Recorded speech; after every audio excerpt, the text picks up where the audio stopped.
What's up, guys? It's Casey Zogelman, aka the fourth Sanderson Sister, coming at you with a brand new video. But something is wrong today. I can feel a disturbance in the Force. The dark side is growing stronger, and it seems to be surrounding the Sanderson sisters. That's right, it's Revenge of the Fifth, the day we celebrate the dark side of Star Wars, so I'm doing so by determining who each Sanderson would have for a master of the dark side, and what their Sith name would be. I did something similar to this last year for May the 4th when I determined their lightsaber colors and Force affiliation, which you can watch by clicking on this thing right here. So, prepare yourselves, for the dark side of the Force is the pathway to many abilities some consider to be unnatural.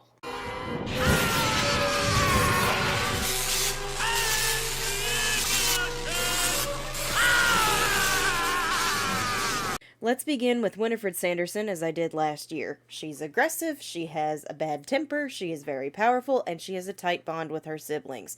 Her attachments make her stronger, more powerful, but above all, she seeks revenge on those who wronged her.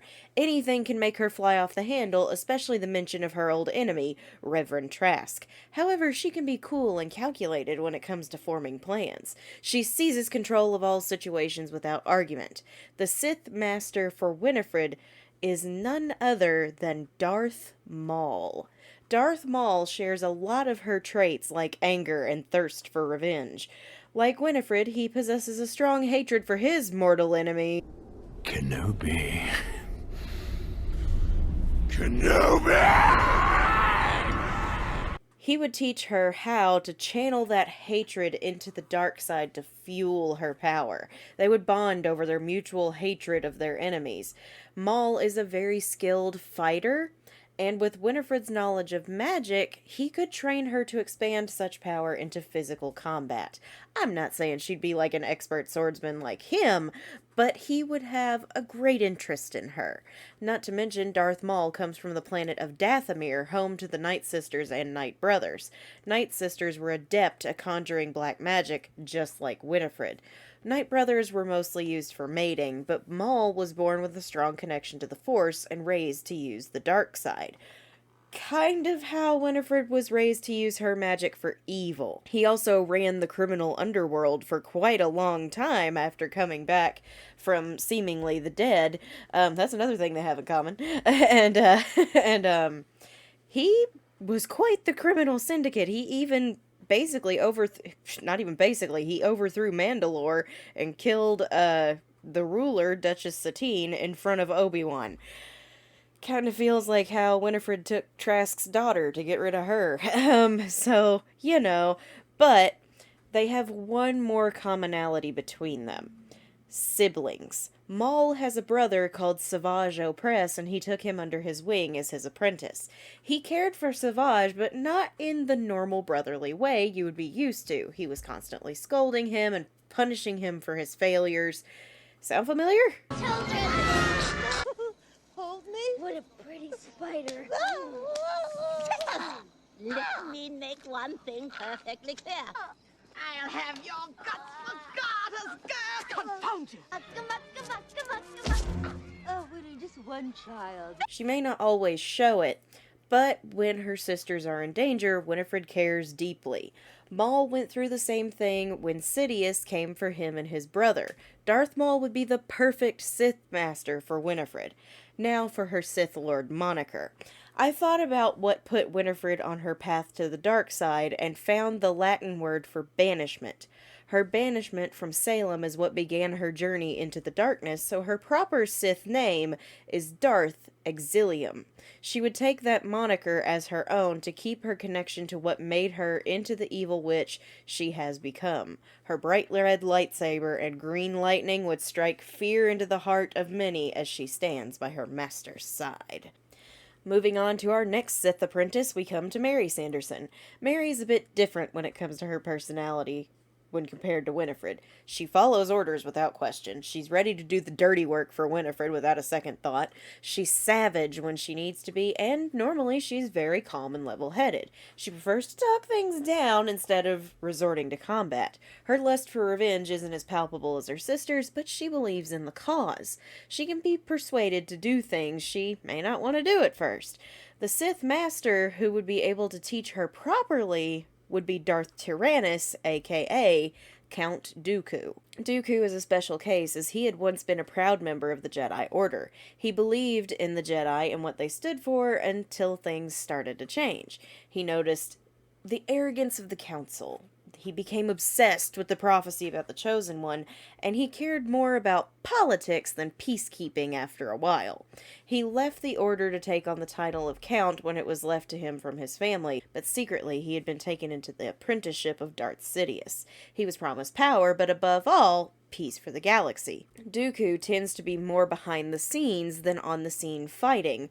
He will when he has to, but he prefers talks and some aggressive negotiations over combat. He was the leader of the Separatist Senate and kept an entire government in line. He knows how to keep people in line while keeping his Sith identity secret. He even trained his own apprentice in Asajj Ventress. Mary would fit perfectly as his apprentice as, like Ventress, she would do anything without question. She'd follow the order to the letter, but she would go a step further and never betray him no matter how bad things got. No matter how badly Winifred treats her, Mary stays loyal. She isn't much of a fighter, but Dooku would persuade her to do his dirty work for him. And like I said, we know she can be savage when she needs to be, or even wants to be. Dooku would teach her to use that second side of herself to grow in power and take care of business. However, she would be indispensable during negotiations, as her innate ability to calm tensions could lead to more systems joining the Separatist alliance. Dooku would be very pleased if his government was seen as a peaceful entity. It would give the Republic, more so the Jedi, a bad name. Mary, of course, wouldn't be above taking people out either, as we know from Hocus Pocus 2, when we find out it was her idea to whack the Trask family. Oh, I told you we should have the entire family when we had the chance. She was a kid when she made that suggestion. Assassinations would not be a problem.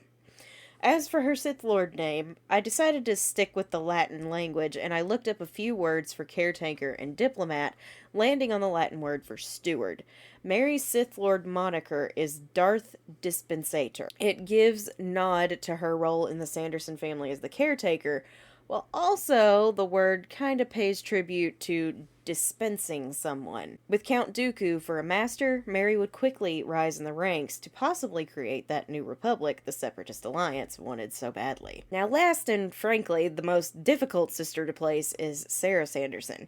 The thing with Sarah is she's a lot of things wrapped up into one package. She's humorous, she's beautiful, she's flighty, she's strong, she's sarcastic, she's loyal to a point, she's a lover, and she has great faith in herself. Unlike her sisters, Sarah follows her own path, it just happens to intertwine with theirs most of the time. I had to actually look up the Sith list for this one. The other two, I knew immediately. And after a lot of deliberation, her master wasn't even a Sith Lord in the end. Still a Sith, but not a Lord. The one person who could handle Sarah and teach her properly is Asajj Ventress.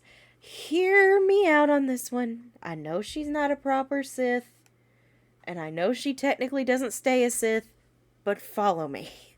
Ventress started off as a Jedi Padawan, and after seeing her master die in front of her, she turned to the dark side and joined Count Dooku as his apprentice. Sarah kind of went through the same thing when Winifred was banished from Salem, and she was ripped away from the only home she ever knew. Sarah followed the dark path to stay with her family and avenge the wrong done to her sister. Ventress followed orders without question for many years of her life, mercilessly killing her targets as Dooku's assassin. She was also known to be a bit of a seductress, even kissing clone troopers as she ran them through with her lightsaber. She constantly exchanged witty banter with Obi-Wan Kenobi, the pair often flirting with each other as they fought. However, when Dooku was told to kill her, she stood up for herself, fought back, fled, and became a bounty hunter, serving only herself. All this before being roped into a job with a Jedi Knight, Quinlan Vos, and falling in love with him. If you want to find out more about that, read the book Dark Disciple. Ventress doesn't stay on the dark side. I know. But she utilizes it when she's out for herself. She still relies on her training, so I think it still counts. Ventress in the end is a free spirit who does not answer to a master.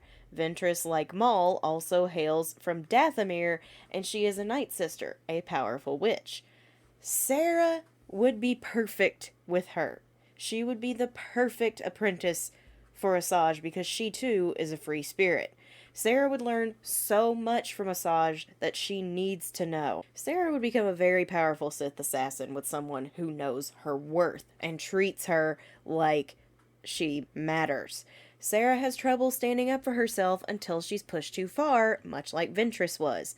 Once she hits her breaking point, well... Stop dancing around, you fool! Get them, get them! I beg your pardon? I am not a fool. I am a good and loyal sister, and I expect to be seen as such! Sarah is proven to be powerful when she puts her mind to it. She just needs someone to keep her on track. Ventress could help her concentrate while also encouraging her to use her power the right way. And we also know that Sarah can give a few fiery comebacks when she needs to, just like Ventress did with Obi-Wan. And she also follows orders without question, even when they don't really benefit her. Even when she's questioning it, she still goes through with it. Just like Ventress did in the early days of being Dooku's assassin. Ventress would also allow her to form attachments to someone, find a lover if she wished, just like she did with Quinlan. Odds are, Sarah would be kissing her victims as they died as well. She has attachments to both her sisters and her love, Billy Butcherson.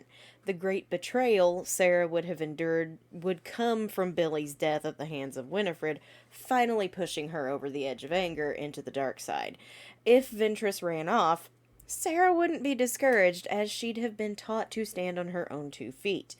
Now for her Sith Lord name. I went with the Latin word for lover, as it's Sarah and she's a seductress. Sarah's Sith Lord moniker is Darth Amantis. Her reputation for seduction would earn her the name, and her reputation would most definitely precede her. So there you go. Those are the Sith Masters I think would be the best for each Sanderson sister, and what their Sith name would be. What do you guys think? Let me know in the comments down below. As always, if you're new to my channel, please remember to drop a like and subscribe if you haven't. It's free. It helps me. What helps me helps you guys get more great content like this. Thursday night, I'm back over on Twitch playing more Jedi Fallen Order at 7:30 p.m. Central Standard Time, 8:30 p.m. Eastern Time, and then Saturday night we're back here for the penultimate episode of Pokemon Emerald Randomized Nuzlocke, which is being run as Winifred Sanderson. We're almost done with it. I've got to do some serious grinding this week. And if you haven't seen the last episode and want to see me slip slowly into madness, you really should check out my run through Skypillar. Because I got annoyed very quickly, and it was quite funny for the viewers, not so much for me. So there you go. And that takes place at the usual time as well. And if you're a regular on this channel, please remember to drop a like and share your thoughts on this Revenge of the Fifth special down below. Thank you guys so much for watching. I'm Casey Zogelman, aka the Fourth Sanderson Sister, and remember, the Force will be with you Always. I am